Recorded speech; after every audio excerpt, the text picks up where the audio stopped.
ഇന്നലത്തെ മൂന്നാം T20യിൽ man of the match ലഭിച്ചത് വാഷിംഗ്ടൺ സുന്ദറിനായിരുന്നു. സുന്ദർ 3 വിക്കറ്റ് എടുത്തിട്ടുണ്ടായിരുന്നു. ഇന്നലെ മാൻ ഓഫ് ദി മാച്ച് വാങ്ങി സുന്ദർ പറഞ്ഞ കാര്യമാണ് നമ്മൾ ഇന്നത്തെ വീഡിയോയിൽ നോക്കുന്നത്. ഇത്തരം ക്രിക്കറ്റ് ന്യൂസിന് വേണ്ടി ഈ ചാനൽ മറക്കാതെ സബ്സ്ക്രൈബ് ചെയ്യൂ. 23 റൺസിന്റെ വിജയമാണ് ഇന്ത്യ സ്വന്തമാക്കിയത്. ഇന്നലത്തെ വിജയത്തോടെ ഇന്ത്യ പരമ്പരയിൽ 2-1 മുന്നിലായിരിക്കുകയാണ്. ഇന്ത്യൻ ടീമിൽ എല്ലാവരും നന്നായി കളിച്ചു. പക്ഷേ സഞ്ജുവിന് മാത്രം ബാറ്റിങ്ങിന് അവസരം കിട്ടിയില്ല. അവസാനത്തെ 2 ഓവർ മാത്രമാണ് സഞ്ജു കളിച്ചത്. ഇന്നലെ മാൻ ഓഫ് ദി മാച്ച് വാങ്ങി വാഷിംഗ്ടൺ സുന്ദർ പറഞ്ഞത് ഇങ്ങനെയായിരുന്നു: എനിക്ക് ഒരുപാട് സന്തോഷമുണ്ട്. ഒരുപാട് നാളുകൾക്ക് ശേഷമാണ് എനിക്ക് മാൻ ഓഫ് ദി മാച്ച് ലഭിക്കുന്നത്. ടീമിനെ എങ്ങനെയെങ്കിലും വിജയിപ്പിക്കാൻ നോക്കണം. അതിനുവേണ്ടി ഞാൻ എൻ്റെ കഴിവിൻ്റെ പരമാവധി ഇന്ന് ശ്രമിച്ചു.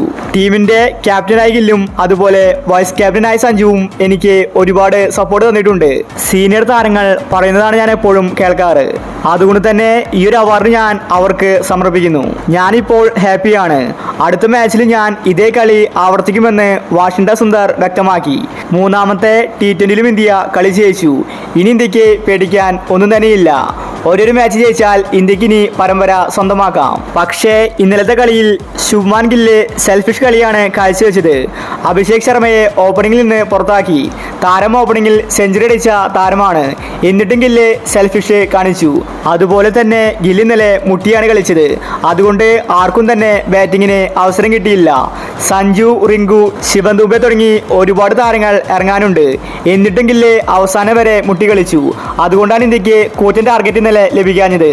ഇല്ലെങ്കിൽ വലിയ റൺസിന് ഇന്ത്യ കളി ജയിക്കുമായിരുന്നു. ഗില്ല് നല്ലൊരു ക്യാപ്റ്റൻ അല്ലെന്നാണ് ആരാധകർ പറയുന്നത്.